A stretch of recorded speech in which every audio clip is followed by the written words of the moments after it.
Welcome to Thoughts Roundup. You know, I think on the first time that I met with you, I think I mentioned that being 84 years old, maybe I would just start giving a few illustrations away. I think maybe it would be good. It's time, and maybe you can use them in your talk and in your message. I'm hoping so. You know, a lot of times people say, "Brother Marler, I heard you preach 50 years ago. I heard you preach 60 years ago, and I remember what you preached." Well, I doubted they really remembered what I preached, and so I say, "What was it?" And they would always say the story or two. What stories that I use, they would remember the story. Maybe that's why Jesus used stories and parables. But I want to tell you a story about, it's a fascinating story to me, and has a lot of meaning in it. I read about these preachers that would go to the Dog Kennel up in the Alp Mountains for vacation. Now, that sounds strange, I know, but it won't when I'm through. The dog kennels was where they kept the St. Bernard dogs that went up into the mountain areas in the blizzards when men were lost. They would put medicine, they would tie a little food on their necks, and these St. Bernards were trained to go and find these people that were lost in the blizzards, that would no doubt never make it out.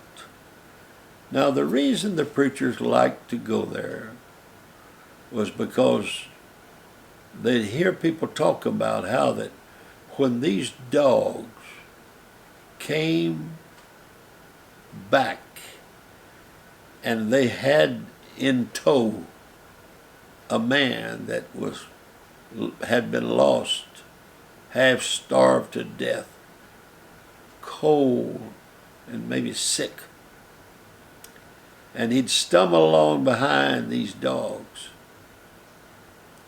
And they said one of the most exciting thing in the world was to see what's the crest of the top of that hill and see that dog's head come over, and then see that man following behind him. Well, they waited and waited because they knew that this dog was searching for the man. And he was late. He should have been in a long time ago. They was even worried about the dog.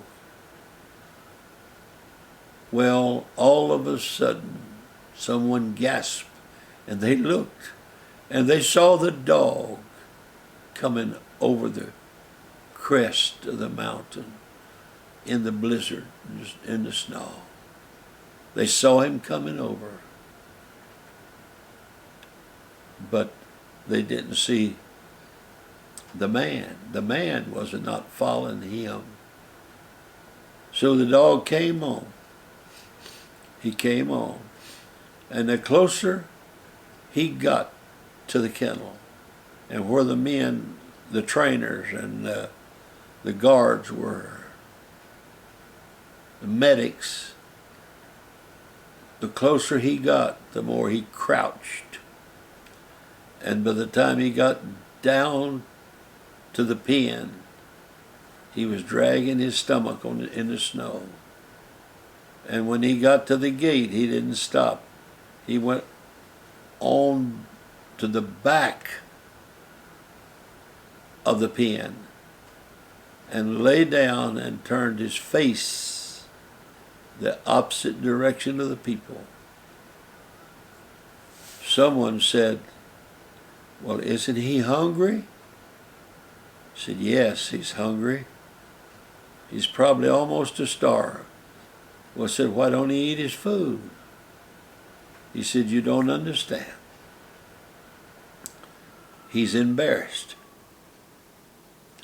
Said he's trained to find a man, and he missed it. He didn't make it. He didn't bring him in. And he's embarrassed. And he said it will be 2 or 3 days before he'll really eat real good. And it'll be a while before he snaps out of this. Well, you know, when you get saved, the first thing you want to do is go tell everyone. You want to tell your friends. You want to tell your family. You want to tell everyone. You think you just bring them all in. Oh, let me tell you something. It's so discouraging when you don't.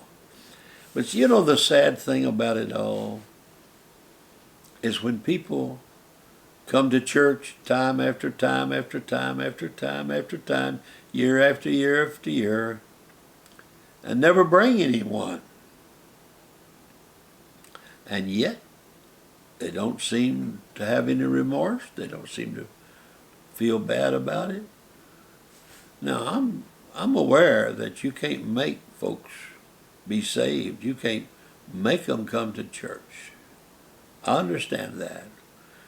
But I think that we all need to always feel like,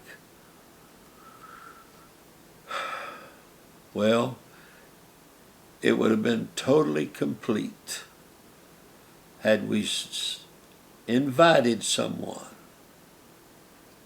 and we were successful in bringing them and seeing them walk down the aisle and go to the altar, to see them receive the Holy Ghost and be baptized. No, we can't ever get to the place to where we think church is just for us. No, it's not that way. We've got to always want to bring someone, and we got to ask God to help us to find our man, our woman, our child. If you can't get an older person to come, pick up some child that their parents will let come. God bless you.